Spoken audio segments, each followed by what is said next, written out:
to get rocked, bro. Got rocked by Nate. That will definitely get mentioned. How's it going, Oaks? We're back. I've got Robbie back here once again. What's and up? We've got a lot of fight news to talk about. Dana announced some epic things this week. Let's start with the biggest one. For the strawweight vacant strawweight title at UFC 321, Jandiroba against Mackenzie Dern. It's a rematch. Did you even know that? Did not know that. No. All I know from Jandiroba is She can't see very straight. I wouldn't. I think Jandiroba is probably just going to win this one. I actually don't really know much about this fight. I know I've seen Mackenzie Dern fight a few times, but where's Jandiroba from? Where's she from? I'm not even sure. Not from this planet. She's Brazilian. She's 37. I didn't realize she was so... She looks like Raul Rosas. She does kind of long lost twin. Definitely. 14 submission wins. That's quite a lot. What's Mackenzie looking like? Eh? Dern. How She must old be is on Mackenzie? a. She must be on a She's win streak. 32 though. She must be on a win streak to be fighting for the belt. Wait, why is it vacant again? Or Yeah, am I she being is. stupid? So here's the other fight we're going to talk about. Okay, we'll close up this one. Probably Jandiroba. Not much else to say. Yeah. Actually, McKinney, no. Actually, probably. I don't know. It's a tough one to call. Anyways, this is for the strawweight because Zhang Weili is moving up and fighting Valentina for the super fight. What's that? Featherweight. No, feather. I mean, no, Big what's it called? girls, Not bro. feather. Fly. Fly. Yeah. So Zhang Weili is moving up. That's on 322. On the Della Maddalena. Della Maddalena. So, yeah, Zhang, dude, Dana, no double champs, not a thing anymore. Clearly. It's gruesome. And if bro. anyone deserves it, it's kind of Zhang Weili. Zhang She's Weili kind are of like never defended her belt a few times, 2-time champ in the strawweight division. But this is going to be a banger. I'm leaning towards Zhang, bro. Since when is Valentina from Kyrgyzstan? I thought she was Ukrainian. I don't think so. Schevchenko. Okay, interesting. I think sure. This one is gonna actually be a sick fight. It is going to Sure. be a banger. Zhang Weili going up. She's fought a few times, so there before. I'm pretty sure. No idea. But She is pretty stocky, though, so I don't think the weight will be I'm too surprised much. I haven't done Schevchenko Grasso again. They just love No, doing we that need one. fresh Yeah, I know. matchups. But this one's interesting. I do love Zhang, but I also like Valentina. I like them yeah. both. It's because they're both like such pioneers for the women's divisions. Could definitely call on a Decision. for You this almost one. said finish. Lack of finish. No, I think Zhang could get it done in the 5 rounds, but Valentina, like, I don't know. She's been surprising. She hasn't looked that good anymore like she used to. She She's took getting like a older, big break you know? and stuff, and then won the belt. Now, these chicks, the top chicks only fight 1-2, yeah. So Yeah. it's pretty. I think Zhang by decision is probably a decent one. I mean, yeah, maybe Schevchenko is the bigger person and just floors her. But Good we'll see. matchup. Good Good matchup. And then on the same card, the fight before, Leon Edwards against Carlos Prates. This was pretty much knew this one was going to come, but they got it booked up for 322, which is lekker. This is a great fight. It's going to be a good one. I think this is one where Leon surely can't just point fight. Surely not. Like, it can't be boring. a boring one. Decision, it can't be. no. I mean, Prates doesn't go to decision often. When he did, it was Ian Gary, and that was quite a good fight, to be honest. So, yeah, it's tough to call this one.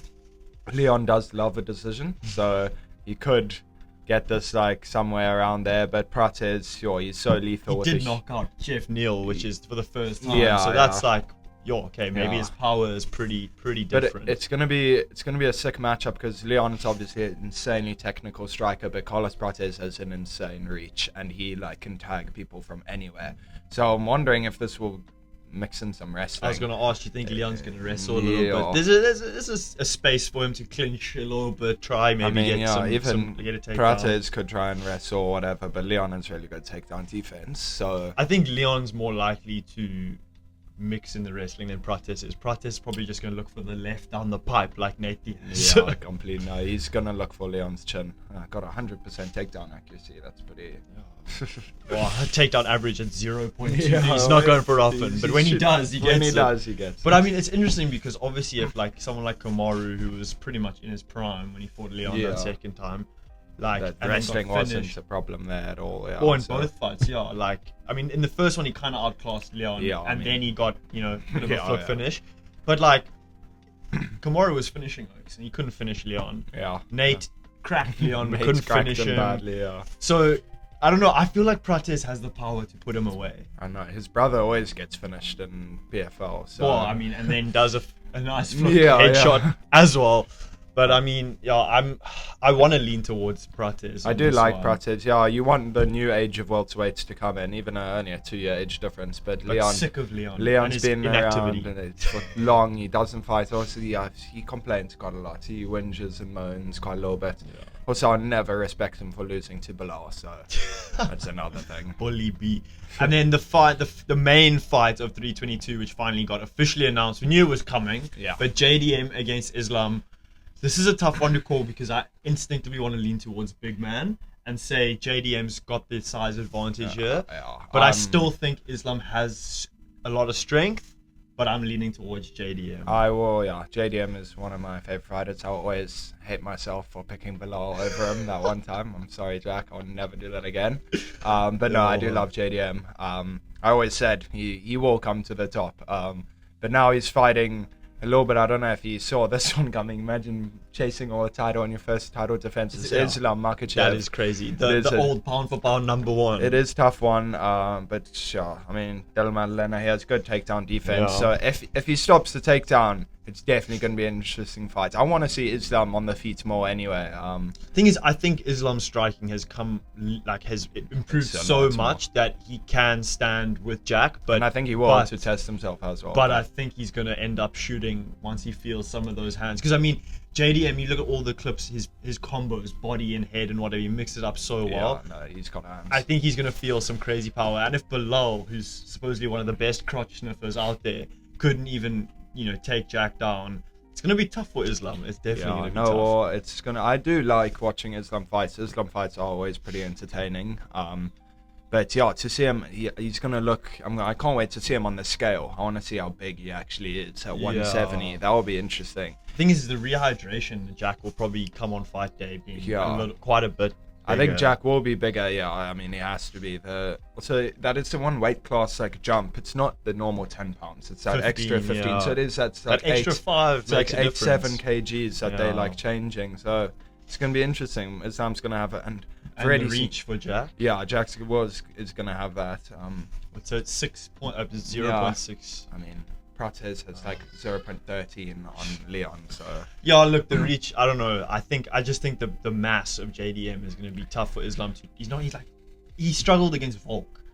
And Volk's a 145er. So... I mean, Volk is Volk. Volk is Volk, but if you just purely look on something like that, true. which doesn't always correlate in MMA necessarily, but if you're having that many problems against a 145er in their first fight, it's going to be tough. My only problem with this is for the benefit of the sport, it's probably cooler if Islam wins, because that means Islam Ilya could very much happen, and that's the fight we all want. At 170 or lightweight?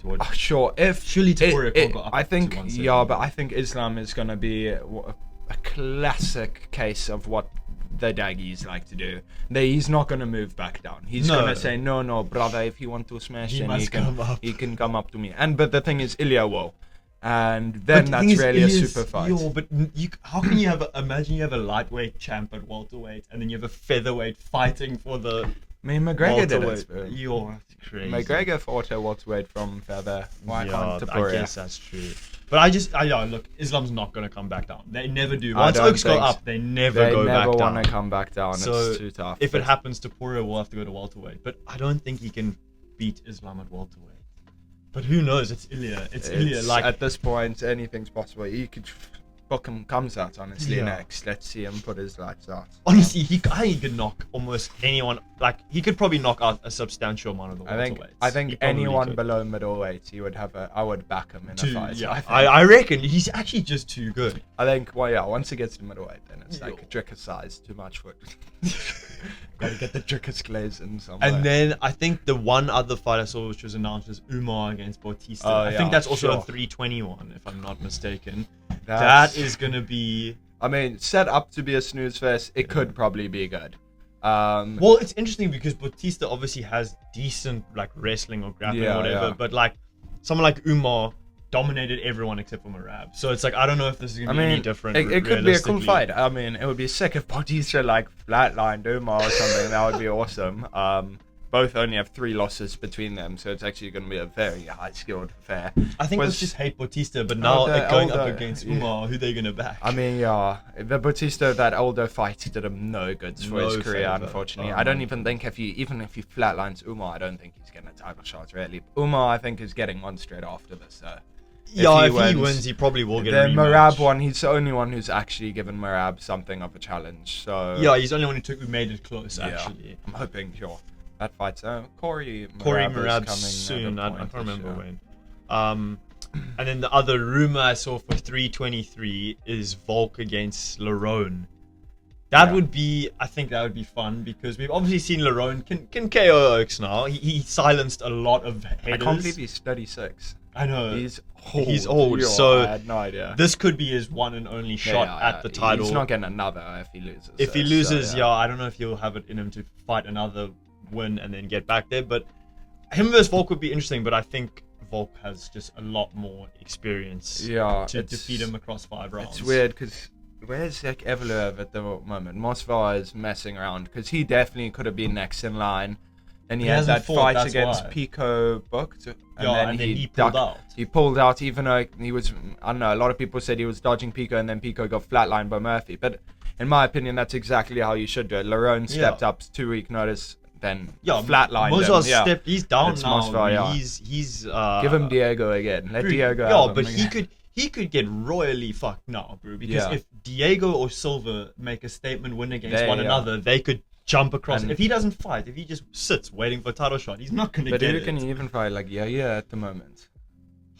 I don't know, but but it's his own fault because he should have been fighting Lopez, or he should have been fighting Silva, or he should have been fighting Pico. So you know what, bro? If you're gonna mess around with all your opportunities, you're gonna get skipped. Same as I'm on. That's why I'm on. Entertainment business. Apparently Gaethje Topuria is what's gonna land for lightweight. I recorded a video today where I was like matchmaking the lightweight division, and I was like pretty much guaranteed that Topuria Gaethje's looking like that's obvious. A fight I want just because I'm a big Justin fan. Who doesn't, bro? He's just the highlight. It's like it's good. It's a guaranteed KO. Like obviously it's leaning towards Topuria winning that, but like however long it lasts, Gaethje, you never know, he has serious power. Yeah. However long it lasts, it's gonna be fireworks for the time being. Jeez, I could very much see Gaethje running in their CT, boom, one punch done. Like for someone like his chin, which can hold up to a certain extent, but if he's getting knocked out by Holloway, of course that's 5 rounds of accumulation, but Topuria can knock out anyone, right? And it will be probably Gaethje's last fight as well, which is most likely. So I want that to happen because I think if Gaethje loses, then he retires. Yeah, unless they maybe if he loses that, they do what they dust and give him one max super fight retirement somewhere. I feel like he can't wait that long. No, dude, you can already see his mind is going. And then what was the other one on the on the 323 target? It was Volk versus Lerone, and then it was Aspinall Gone is already booked for. Yeah, that's already been booked. That's for a while. 321. Yeah. It was. I literally saw it's like November. It's in this. I can't even. Daggett. Sean Strickland. I'm not gonna be able to find it now. No. Maybe, but I saw Topuria is not even looking to fight this year anymore. He's thinking of calling it a day for the year and only fighting next year. So I don't know. I guess we'll see what happens for the end of the year. But at least we got 321, 322 of bangers. Paris coming up. There's some then good there's fights. UFC Noche, which is the Silva versus Lopez. Abu Dhabi. What time will that be then? That's going to be alright, no? 8 p.m. main card for us, which is cool. That's nice. 321. That's Aspinall Gone, Janarobert Dern, Almeida Volkov, Usman Bautista. It's a bit of a Hamdi and Chris Bond. Oh, okay. Oh, Chris Bond. It's an interesting. Is that main event for Chris Bond? No, that was on the prelims, and then this one's obviously 5 a.m. Yeah. But this week we got banger, which is. Can't believe Oliveira is here as well. I can't believe Oliveira's turnaround. He normally has never been an oak who really fights quickly, but now after a huge loss, I think he wants to bounce back instantly. But sure. My other thought was the only reason you turn around this quick is so you can retire in Brazil. But then someone said he wasn't planning on retiring. I don't think he wants to retire. Why would you turn around this quickly? I just think he doesn't want to miss out on the Brazil card, and maybe he's feeling good. Never know, but I've seen it before. Fiziev is also scary as well. Like Fiziev could he's on a bit of a he's on streak now. Well, he lost to Gaethje and then he just beat Bahamondes, but he beat Bahamondes like wow. It was a good and Bahamondes was no joke. No joke for sure. But I mean, yeah, that's it. That's the recent fight news. We've been spoiled. Dana's treated us for the end of the year. Actually, I realized like it was a bit of a dry spell. Like there was actually nothing really other than Drickus Kamzat that happened. Like there was nothing really going on after for the end of the year. Yeah. But now Islam, JDM, all of that. So that's Aspinall Gane got announced. Aspinall first, finally. and then they just kept... Aspinall Gane is going to be sick. We actually didn't even really talk about that. Well, I've already already announced like so long ago. But I mean. Aspinall probably, I reckon. I think Aspinall wins. I'm going to be really bleak if Aspinall loses, because then it just gives John Jones something to like. No. But I think Aspinall could finish Gane. I hope so. I see it going that way. I want to see. It's one of the heavyweight fights that I actually look forward to. There's only about like 4 guys. It's 2 skillful heavyweights, which is a cool one. Almeida Volkov also. Those are literally the only 4 heavyweights that are actually skilled. Like Pavlovich isn't even. He's lost all his aura. Even he lost all his aura from Aspinall. Even this was the last week when he fought. Smolder, just, both of them look so ass. They just big fat Cubans, Russians, all of that. Oh my goodness! It's We need to loosen the testing and get some TRT fucking. I've said a heavyweight bring no limits, just big boys come to fight. Just huge juiced up Ubereems coming to knock each other out. That's what we need. They must just fight differently. They try and fight too technically. Like you see the heavyweights in 1 minute scraps on Dan Hooker's thing. Yeah, they swing and they slug it out. They actually needed to bring that into the UFC. Like Dana's power slap, he needs a side thing where it's 1 minute scraps, 1 minute round. It's just stand and bang. Yeah. That is cool. Dan Hooker and Gaethje for the interim belt. The interim belt. I'll be sick. But yeah, that wraps up this little video chatting about the recent news. I can't wait for this weekend for Paris to have a nice normal card. We've had a lot of normal time. Yeah, we've actually been very lucky, which has been very nice.